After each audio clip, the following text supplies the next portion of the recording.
guys, I'm just doing a quick 5-minute review here of the Roadrunner RX7 Max, or I'm sorry, R5 Max, not the R7. R7's the big guy, the $4,000 big guy. But I was gonna get the R7, which is their top of the line. This is the one that was the top of the line model until the R7 came out.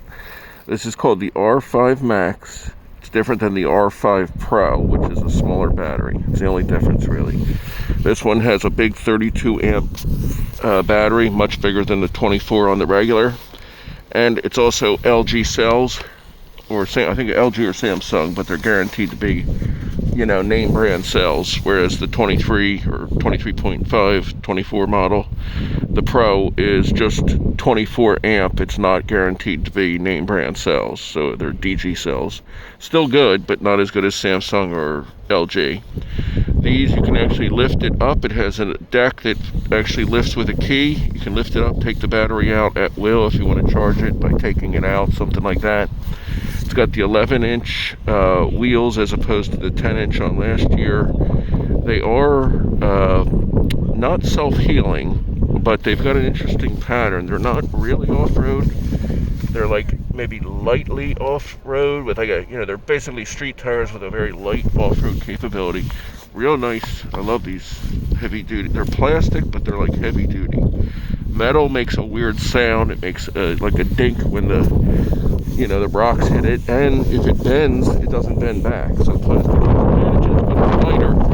These are heavy duty plastic. As a matter of fact, I think they are 10-inch wheels. I'm sorry, these are 10 inches. It's got neat stuff on the side here, a little Roadrunner, their turn signals basically on the side. Nice rubber deck. I like real big decks. I'm going to say that carefully there. And this one is just about, it's a little smaller than I like, but it is big enough. And I love the rubberized tail. It's got the nice, anodized paint job here, the blue, beautiful blue, and if you get it in gray, that's beautiful. Tail light built in there, gives you a nice handle to pick up or to put a lock through. So really just an all-around good, this is in that $2,800 to $3,000 range. So not high-end and also not low-end. So you've also got the anodized heat sink right here, which is nice because it gives you just a better light and better quality than plastic. Look at the size of this stem. I usually like dual stems because I'm 250 pounds, so I don't want them snapping. But this one actually is nice and thick. I mean, just this is real thick metal. But then this extra, the blue sheath thing here is basically, look, so you've got heavy duty metal here, real thick.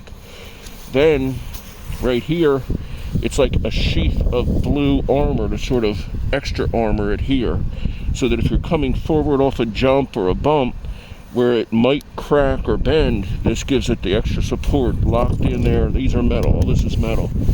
So real nice adjustable. If you want, you can adjust your suspension.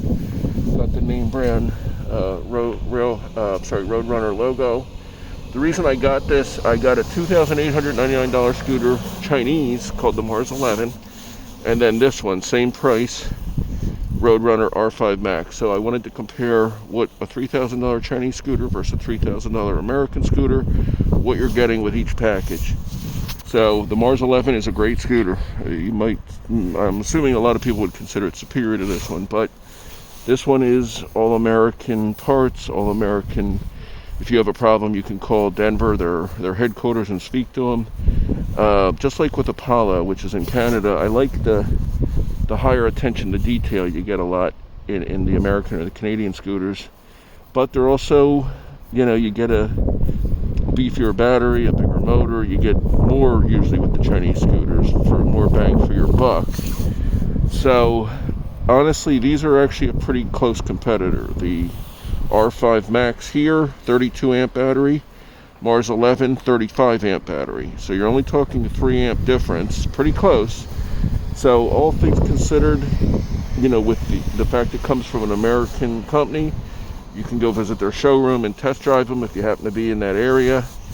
And they used to be just an importer. They used to import the Nan Robot brand, which is a real high quality Chinese brand.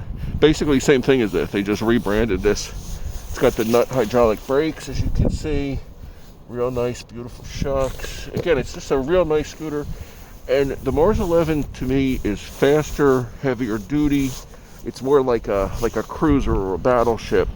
This is like a destroyer or a light cruiser. It gets in there real quick, zooms around. A lot of fun to drive. A lot of fun to drive.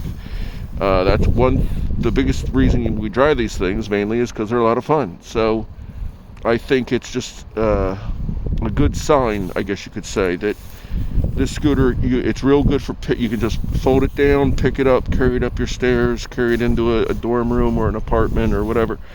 Really something you can't do with the Mars 11. It's just